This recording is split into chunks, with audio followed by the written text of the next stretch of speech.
footage. VFX footage.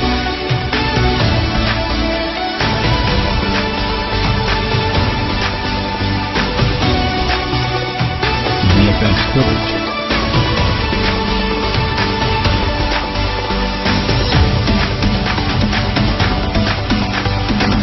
VFX footage.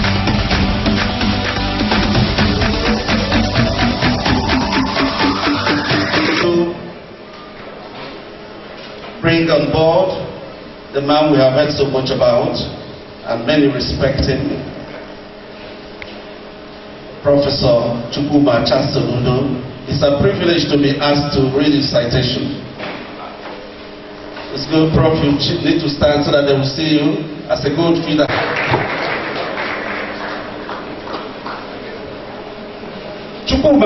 Soludo is founder and chair of the African Heritage Institution and former governor of the Central Bank of Nigeria, 2004-2009. He's a world-renowned and distinguished scholar and academic giant.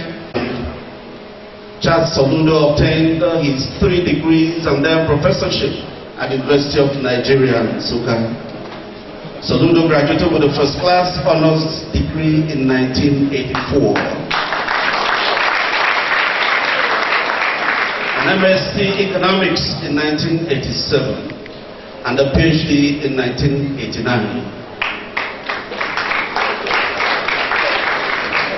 Winning prizes for the best student at all 3 levels. He has authored, co-authored, co-edited many books and journal articles in the broad areas of economics. He was appointed Professor of Economics in 1998 at the University of Nigeria. He has served as a visiting professor at Swarthmore College, USA, Smuts Research Fellow at Cambridge University, visiting scholar at the University of Warwick and Oxford University, visiting fellow at Brookings Institution, Washington, D.C., research fellow at UN Economic Commission for Africa, Ethiopia, visiting scholar at IMF Research Development, among others. Are there other schools, sir? There are so many here. I don't know what to do. We continue. In 2003, he was the Chief Economic Advisor to the President of Nigeria and was the CEO of the Nigerian National Planning Commission from 2003 to 2004. He was appointed the Governor of Central Bank in 2004. As Governor of the Central Bank of Nigeria, Professor Soludo refocused the Central Bank as an effective monetary authority and successfully implemented the fundamental restructuring which has led to unprecedented consolidation of the Nigerian banking system. He was the founder and founding chair of the African Finance Corporation and has been a consultant in international organizations including the World Bank, the IMF, the European Union, and African Union, among others. For his accomplishments in government, Professor Soludo has earned scores of national and international awards, including being a triple winner of the African and Global Central Bank Governor of the Year, 2005, 2006, and 2007.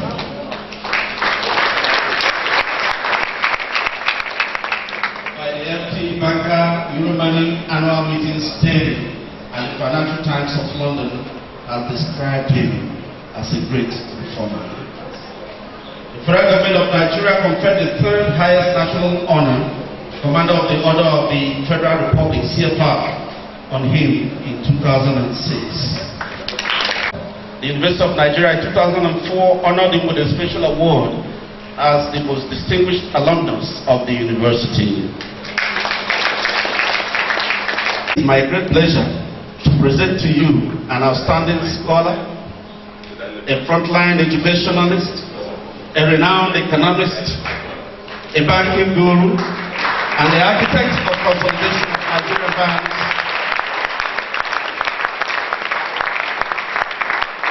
Ladies and gentlemen, this is Charles Soludo.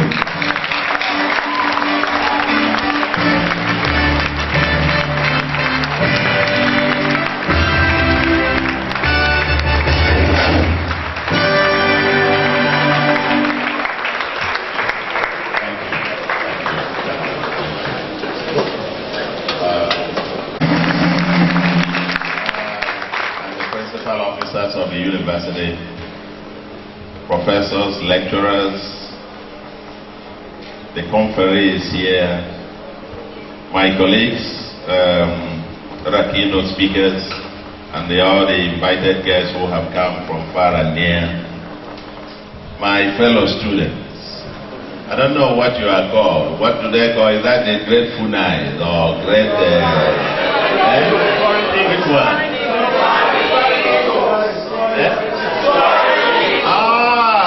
They are the soaring eagles. Distinguished ladies and gentlemen, it's really a great pleasure for me to be here. And I must thank the organizers, Prof. Also, the very performing Dean of Faculty. I think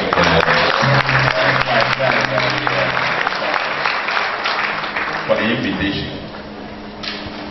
And for me, coming down to Ebonyi State, bring some emotions with it, some sense of nostalgia, if you like. Many of you may not know, I actually grew up in the present Ebonyi State. I did all my primary school, and while I was in secondary school, even though the secondary school in Anambra, but my parents were still living at Niger Sem. That's where I spent all my holiday. So all my primary school, my secondary school, up until I got into the university, I spent it at Niger Sem.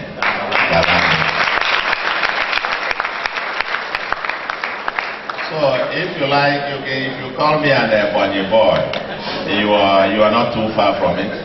Even though I tell my friends from Ebonyi and those from Enugu that I've spent also greater part of my adulthood in Enugu State. I mean, talking in terms of residence. But any day I express interest in any political office, they will remind me that my father is from Anambra State. So for me, it's really a great pleasure to be here. And on this particular auspicious occasion of the conference, and on accelerating sustainable development in Nigeria, challenges and opportunities. It's very timely. It's also a global concern. And no wonder, as I've heard, that your university is rapidly becoming a truly international university. You've chosen such a theme and a topic that is of global dimension, the issue of sustainable development, to kick off your first international conference. Let me commend the faculty for this work. Sustainability for Africa is a very key issue, especially as Africa becomes the last frontier, if you like. It is the last. All other regions are ahead. All other regions of the world are ahead. We're the last frontier. And we're expected to leapfrog the process of development, the stages of restored stages of economic growth. We've bypassed the industrialization stage onto services, but we must return back to industrialization if we're going to create jobs. So this is very timely for Africa, and I will even dare to say so to Nigeria. But even before I go further, let me give an apology and gratitude. First is that I haven't, because of my schedule, I pleaded with the dean that I wouldn't have the time to sit down to write you the usual academic paper or to prepare a fanciful PowerPoint presentation. I actually put my thoughts on slides, but as I woke up this morning, I was still writing on it. So, and even preferably, I prefer to just speak to you, you listen to me, and not be listening to the PowerPoint. This Agenda 2063, that's 50-year Agenda for Africa. The UN launched the 2030, and all this in the context of the new scramble for Africa. That's a four-way scramble for Africa. Again, we heard of the Berlin Conference when the Europeans came and divided Africa. Now the next one is coming, is going on, but it is economic. China on the one hand, Europe on the other, America on the other, then the rest of the world. This is the context in which this conversation is taking place. Our focus, original title I gave to Dr. Prof, or the Dean, was to focus on a new economy, geodemographics, and the challenge of sustainable development. As I was driving here yesterday, I was reflecting on this theme, and I thought to reframe it a little bit differently into what I call in search of a silver bullet for sustainable development.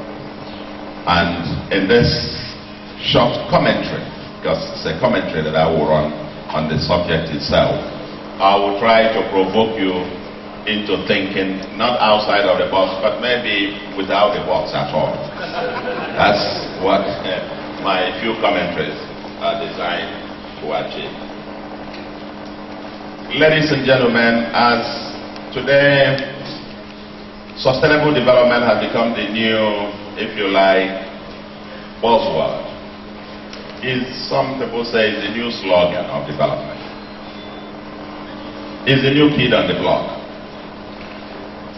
But globally, thinking about sustainable development, people tend to frame it around the UN's General Assembly's declaration on the SDGs, the Sustainable Development Goals of the United Nations.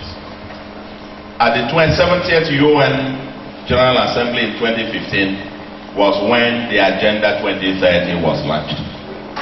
And this was a product of a consensus by about 193 countries of the world.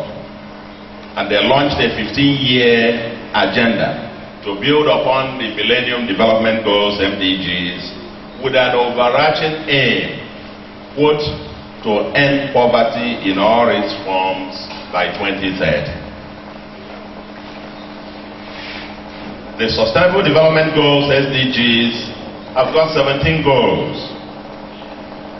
Compared to the 8 for the MDGs, it's a plan of action, as the agenda says, for people, planet, prosperity, dignity, justice, and partnerships. The SDGs have got 169 targets. I repeat, 169 targets for all countries of the world, 193 countries, to be met in 15 years. Nobody can quarrel with those goals. If you know them to be, probably during the conference, you're going to, I'm sure people will be referring to one goal or the other. The quick question, ladies and gentlemen, and I'm talking both from the point of view as an academic and also a practitioner. The question for the SDGs vis-a-vis the quest for sustainable development in Nigeria, in Africa, and around the world is how and what's the strategy to do so. How much would it cost to get them done, and where will the funding come from? How much will it cost, and where will the funding come from? We're asking the question as if to ask the question whether the SDGs could become a reliable framework for thinking about or analyzing sustainable development.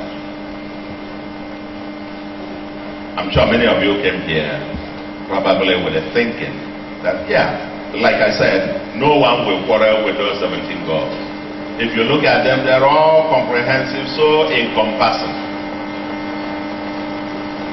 But let me say that many analysts, institutions, and policymakers have also severely criticized the SDGs as useful framework for sustainable development, or for a framework for action. The Economist magazine called the SDGs, quote, worse than useless, end of quote. You know the Economist magazine of London? That's its own take on the SDGs. It says it's worse than use it. An analyst described them as, quote, high school wish list on how to save the world. End of quote. And several others have criticized them for being too broad, too unfocused, unrealistic, full of contradictions, unmeasurable, and even unattainable. There is a debate about the line for extreme poverty. Should we measure poverty by using $1.50 a day or $1.90 a day? Depending on which one, extreme poverty could be increasing or decreasing. But the poverty line overall is put at $5 a day. If you take $5 a day as the poverty line, ladies and gentlemen, many developing countries will meet the MDG target of ending poverty in all its forms by the year 2030. I can see some people nodding here. There are different, how much will it cost? There are different estimates. Some say required to create a new prosperity around the world and end poverty in all its forms will cost about $7 trillion per annum. All these estimates, whatever number, be it even 1 trillion per annum. Don't take 3, don't take 4.5, don't take 7. Take 1. The question is, where will the money come from? And especially in a world today where ODA, Official Development Assistance, is on the rapid decline. These things, very good intentions, but I'm not quite sure how far we go with them in terms of being able to do them. But whatever the defects, our point to note is that as a consensus of 193 countries, SDGs represent the globally agreed and legitimate template for sustainable development. Okay? It's the agreed formula. But like most UN declarations, I want to posit that Agenda 2030 embody both ideals and aspirations for the world with common humanity. They simply embody the ideals and aspirations. That's the way I tend to see them. They are the ideals, they are the aspirations for a world that we expect to have common humanity. The universal nature of the goals means that all countries are held to the same uniform standards. It's one size should fit all. However, each country is required to domesticate the agenda by enacting the relevant laws, erecting institutions, and aligning public spending to achieve the goals.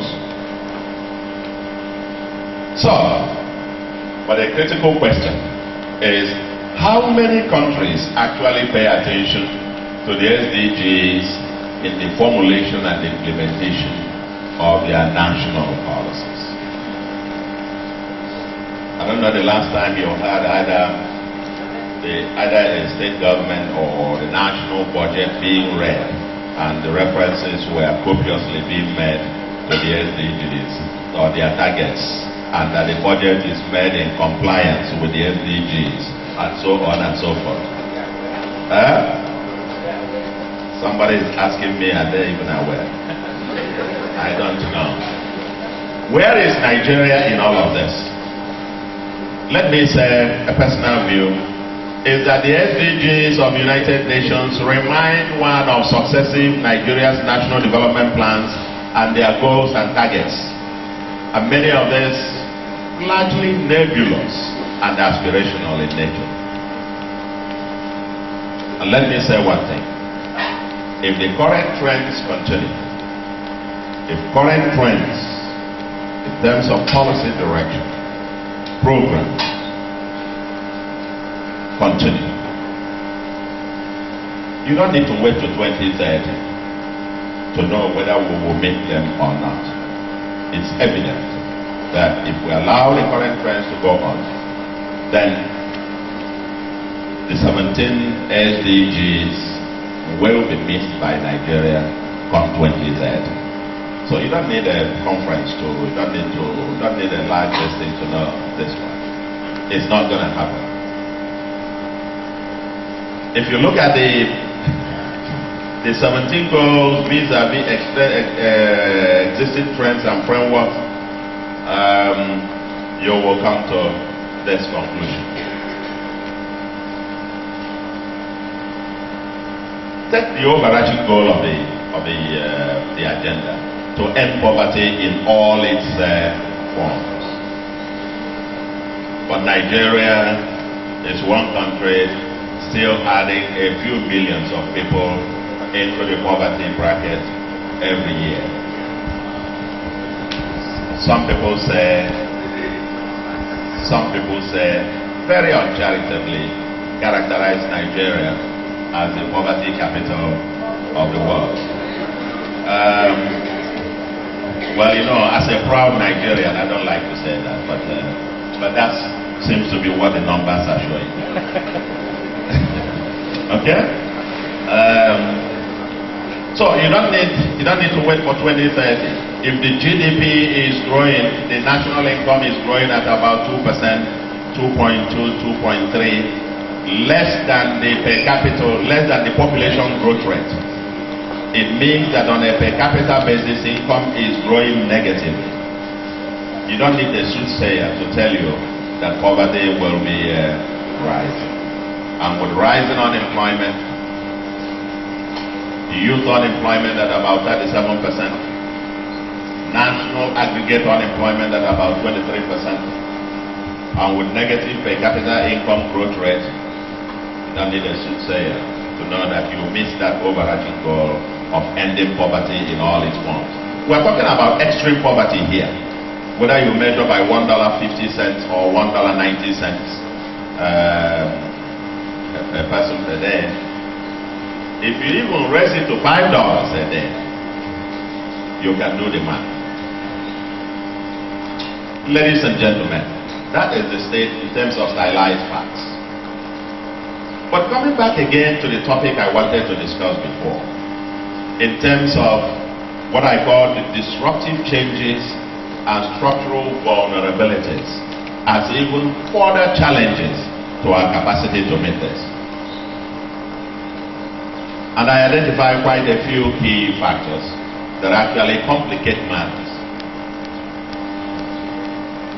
And hoping that we'll do something pretty drastic to change the direction of things.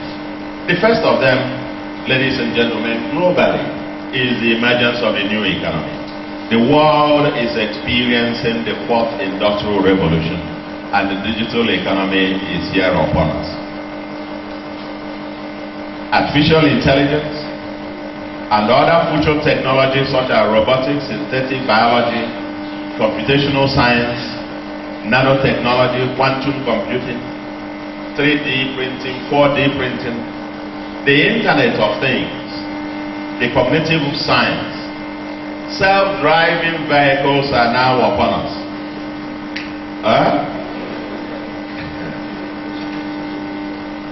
Electric cars are emerging, and we're still building petrol stations.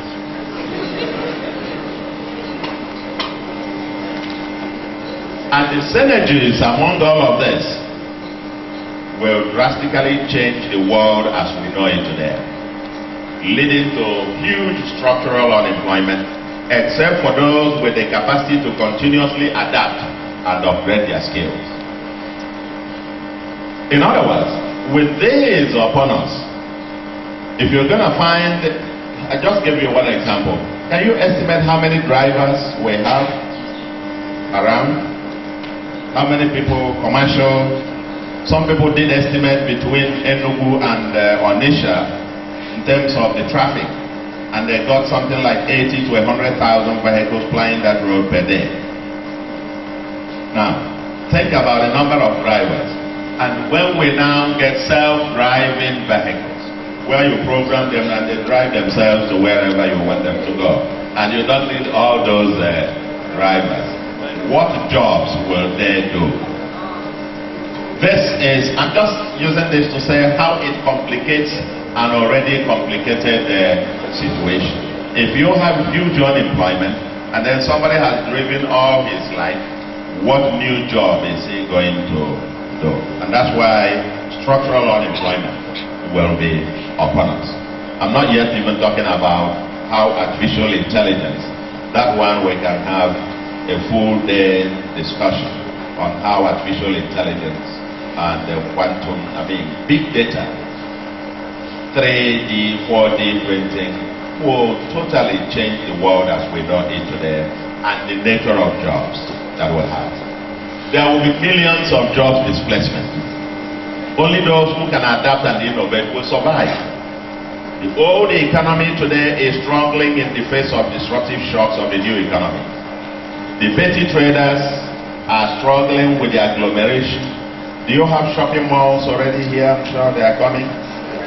Sooner or later you begin to get the ShopRites and the big shopping malls where people now go, with their trolley and they buy everything they need. They don't need to talk to anybody. Not the petty small one where you go to haggle. They are increasingly battling with the agglomeration of the shopping thing. These are displacement. There is the e-shopping. In Lagos, Abuja is becoming the thing. People are just placing orders on the internet and they get them delivered to their homes. Even food. You call restaurants, they book the food and they bring it to the house. And so on and so forth. The nature of technology and the way we do business is continuously now changing. And this will strongly impact on our capacity to develop sustainably, create jobs, and end poverty in all its forms, according to the 17 SDGs. The clean energy revolution and the challenge on hydrocarbons, ladies and gentlemen, we are approaching a post-oil economy. We are still drilling and searching for oil somewhere. Maybe, as the world moves on to cleaner energy in years to come, we'll probably have to find an alternative way of using our oil. Maybe start refining it to use it in cooking or drinking it. I don't know. But a new economy is evolving. There is the unsustainable population growth with little or no education. Nigeria, ladies and gentlemen, has one of the highest population growth rates in the world, if not the highest growth rate in the world. By 2050, Nigeria is projected to have about 399, approximately 400 million people in this tiny piece of land. Our land space is only 923,000 square kilometers. The population density, the way the population is surging, the growth in population outstrips our investment, the investment that we are making per capita on an individual as a nation. It outstrips it several times over. Many of these people being born have little or no education, or not to talk about some that have education, very little, qualitative education. They have little capacity to therefore contribute productively to the economy. And there is a surging high urbanization rate at over 5% per annum, one of the highest in the world. As the urban areas are getting congested, urban crime is also escalating. Geography is another key. Structural vulnerability for this country. I've talked about the small landmass. Just 923,000. Americans, Indians, and other heavily populated countries of the world have millions, 6 million, 7 million. Russia, I'm sure, has over 10 million square kilometers in terms of landmass. We have only 923,000. We are about a third of the Republic of Congo in terms of land size, but with a population burden.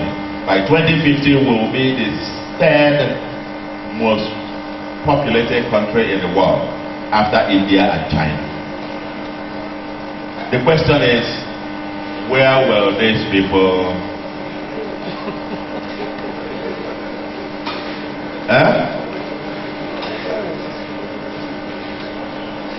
Now, thinking about this geography and demographics, that's what I call geodemographics. There's desertification in the north. The desert is encroaching at the rate of about 0.6 kilometers per annum. Okay? Aridity is coming on, descending down. And these guys up there, they can't find a place to feed their you mentioned it. There's no place. There's no grassland. And so migration is going down south.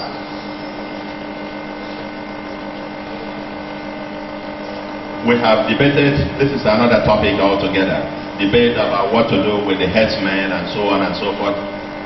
These guys, you have not given them, it will require quite drastic changes to even equip them with the basic skills. You tell them, okay, go and start quarantine, you are destined, and have them one place and so on. They haven't been trained all their whole life. They are used to moving from place to place. And then all of a sudden they show up one place, you have finished cultivating. All the places that used to be virgin open land are now being taken over by the population surge. Houses are coming, cities are emerging, no grazing place. And the guy, after walking around for hours, decides, I better go and eat somewhere.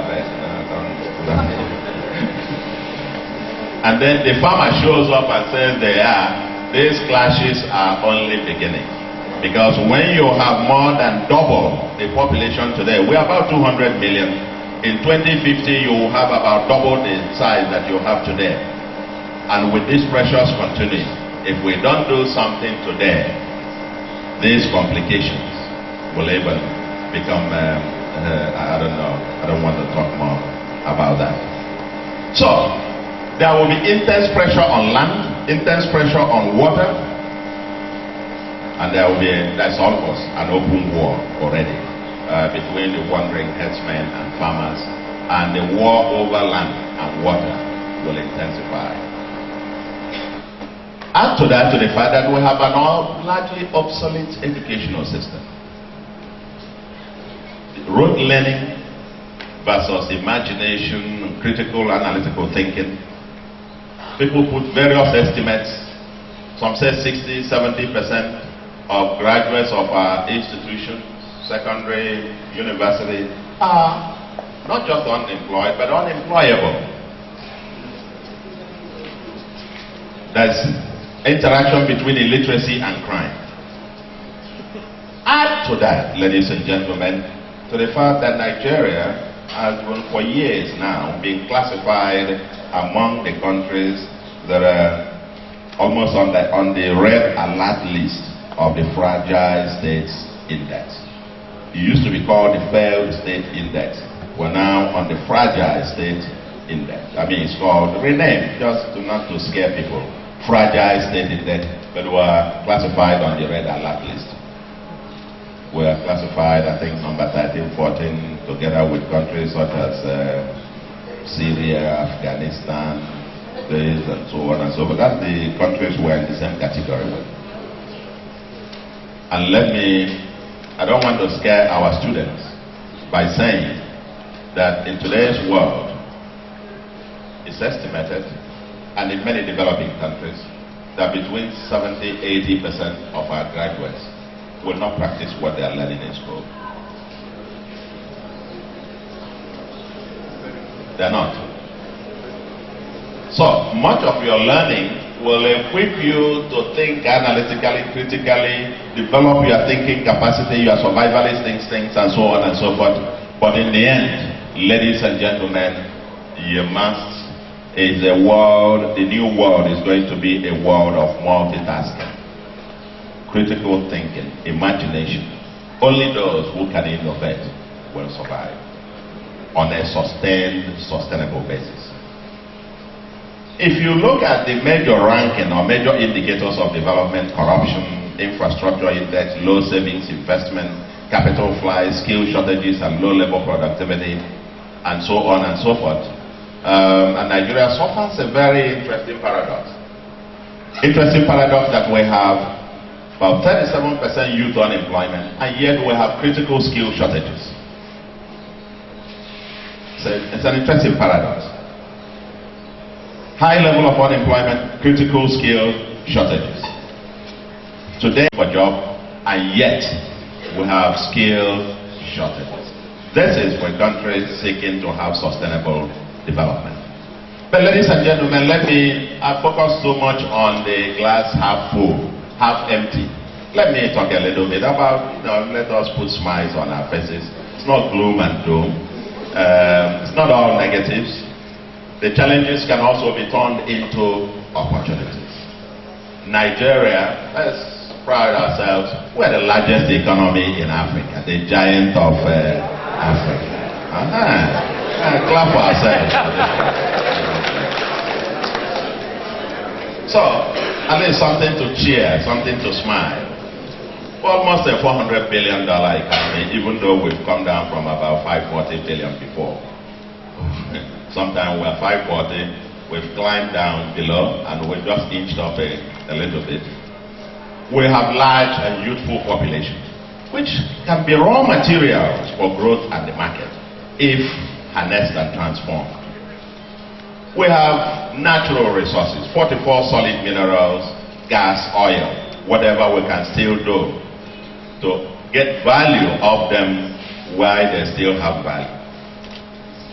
There's estimated 18 million diaspora. They are a huge reserve, huge growth reserve, skills networks, and remittances. And I'll talk about remittances. If only we can mitigate the bleaching syndrome. You know what I call the bleaching syndrome? Ladies and gentlemen, the diaspora population can become a huge growth engine for Nigeria. China, India, when they were starting their major transformation,